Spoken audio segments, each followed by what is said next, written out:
existen diferentes regímenes de flujo cuando tenemos un fluido en movimiento. En el caso de una tubería, podemos tener, por ejemplo, flujo laminar, y es cuando tenemos un perfil parabólico de velocidad dentro del tubo, que generalmente eso lo podemos encontrar para el número de Reynolds menores a 2000. Ese es un valor referencial, no quiere decir que sea exactamente 2000. En algunos libros indican 2200, por ejemplo 2100.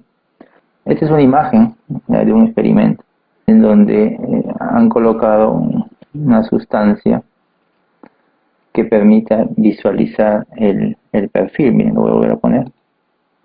Ahora, cuando ya la velocidad es mayor, pues se llega a un flujo que denominamos nosotros flujo turbulento.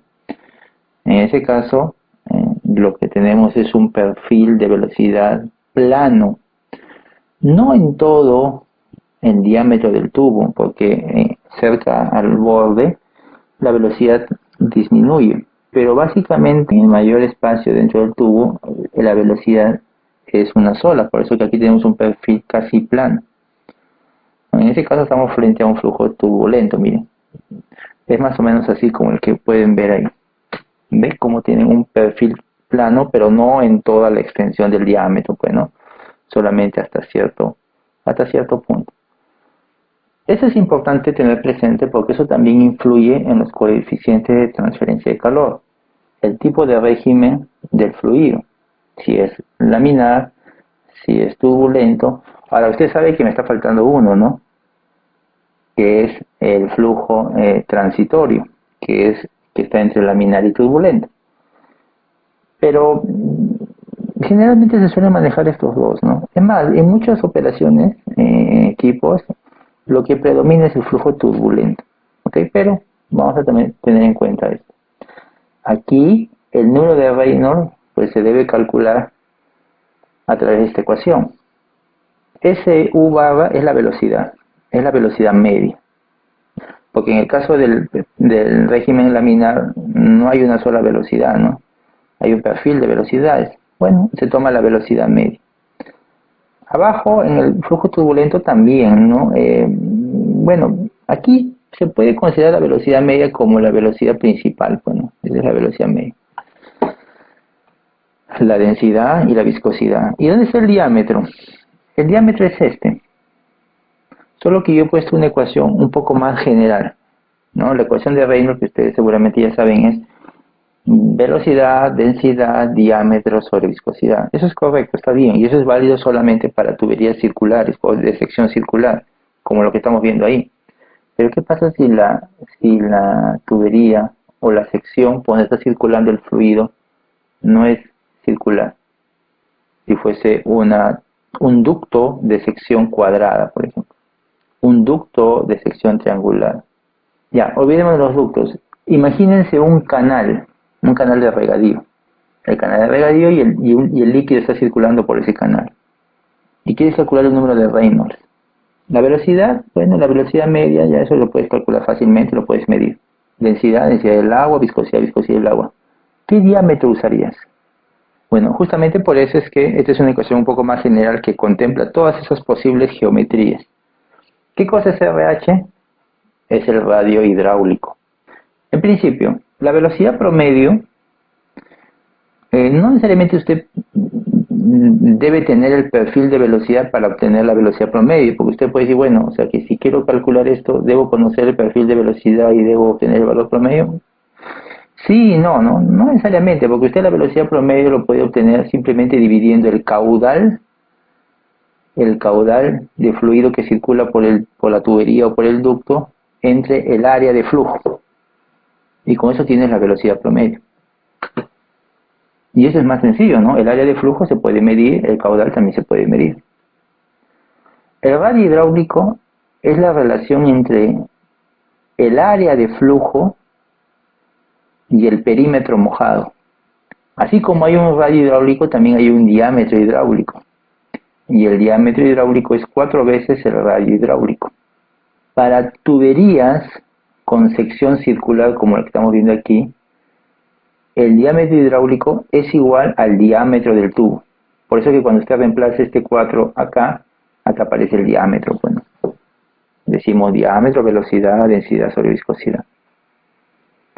Pero si tuviera esto, imagine que el fluido está circulando por esa sección anular. ¿Cómo calculas el número de Reynolds ahí? La velocidad es fácil, porque solamente es cuestión de medir el caudal entre el área de flujo. ¿Cuál es el área de flujo? Es el área anular, pues. Es toda esta área anular. Y el área anular se puede calcular sencillo. Calculo el área del círculo mayor menos el área del círculo menor y tengo el área de flujo. Entonces el área no es ningún problema. Entonces puedo calcular esta velocidad. La densidad del fluido, la viscosidad, la crítica del fluido. Y el diámetro, no, pues no se usa diámetro, se usa esto. Radio hidráulico. ¿Y cómo sería esto? Área, es el área de flujo, que ya sabemos a qué es igual a todo esto. ¿Y qué es el perímetro mojado? El perímetro mojado vendría a ser aquella parte del ducto que está en contacto con el fluido. ¿Cuál es esa? Es todo este círculo, esta circunferencia. Esta circunferencia, usted puede calcular la longitud de esta circunferencia. Eso es sencillo, solamente necesita conocer el diámetro de la circunferencia y con eso calcula la longitud de la circunferencia. Es pi por el diámetro, pues, ¿no? Entonces, esta circunferencia está en contacto con el líquido. Es la circunferencia de la pared que está mojada entre comillas, ¿no? Porque puede ser un fluido gaseoso también, por el fluido. Pero esta pared que está aquí, también la pequeña, esa también está en contacto con el fluido. Y también usted puede calcular el perímetro de esta circunferencia.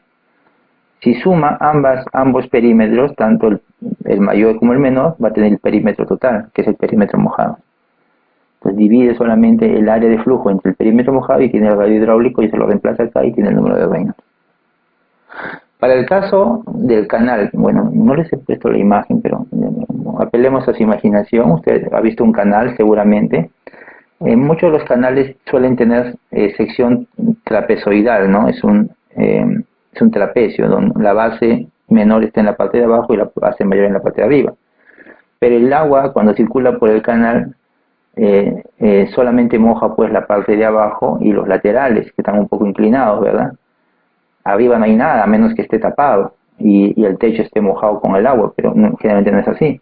Entonces el perímetro mojado solamente sería la base, que está en contacto con el agua, y la parte lateral que está en contacto con el agua, no toda la parte lateral, a menos que el canal esté completamente lleno.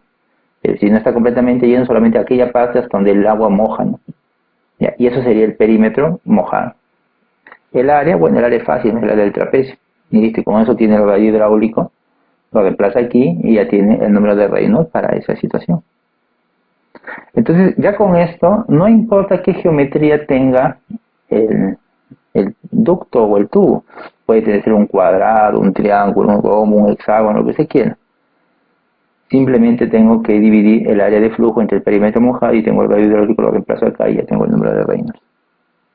Aquí hay que tener cuidado en lo siguiente. Cuando un fluido ingresa a una tubería, va a empezar a formarse los perfiles de velocidad y eso lo hace a través de la capa límite, ¿no?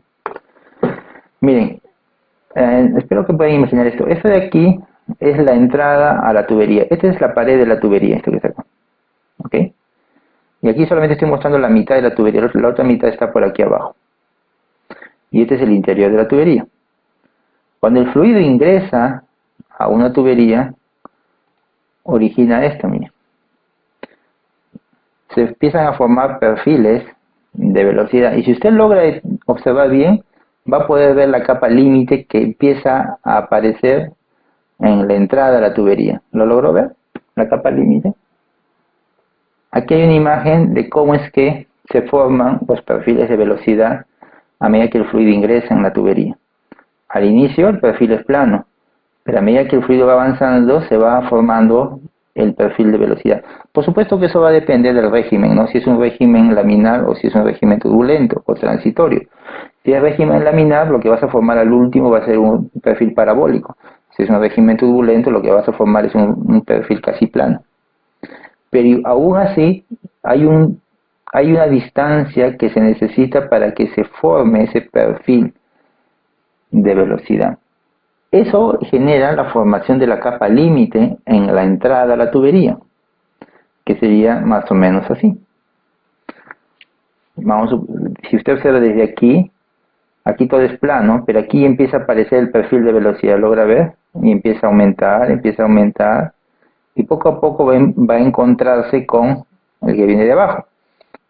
La capa límite, por supuesto que esta capa límite se da alrededor de toda la tubería, pues no, este solamente es una vista interna nada más. Pero en algún momento la capa límite se va a cerrar y aquí empieza a formarse, pues ya se desarrolla el perfil de velocidad. Eso significa que existe una longitud necesaria dentro del tubo a la entrada para que se alcance el perfil de velocidad. Esa longitud de tubería necesaria para alcanzar el perfil de velocidad no es la misma longitud que se necesita para alcanzar el perfil de temperatura. Eso ya lo vimos antes, pero cuando veamos el flujo por fuera, ¿no? En el caso de los perfiles de temperatura, la longitud necesaria para alcanzar el perfil de temperatura dentro de la tubería no necesariamente es igual, ¿no? Generalmente suele ser un poco mayor. Ahora, ¿cómo se calcula los coeficientes de transferencia de calor dentro de una tubería? Bueno, aquí hay que tener mucho cuidado. Una cosa es al inicio de la tubería, donde recién el fluido está entrando, y otra cosa es cuando ya se formó los perfiles de temperatura, los perfiles de velocidad. Bueno, perdón, los perfiles de temperatura. Es decir, hay modelos para calcular los coeficientes de transferencia de calor en esta zona donde todavía se está formando el perfil de temperatura, es decir, donde todavía se está formando la capa límite. Y hay modelos para esta otra zona, cuando ya tenemos el perfil de temperatura desarrollado. Si el régimen es laminar, por ejemplo, existe esta ecuación, donde L es justamente esta longitud necesaria para alcanzar esa condición de régimen de perfil completamente desarrollado. Esta ecuación es válida para una situación o un régimen laminar. Esto es válido para toda la tubería, pero cuando ya me encuentro en esta zona, es decir, ya me alejé de la entrada de la tubería, toda esta ecuación usted lo puede simplificar y todo este término, ese segundo término que está aquí, simplemente se desaparece o se hace muy pequeño, de tal manera que el número de Nusselt se vuelve constante, igual a 3,66.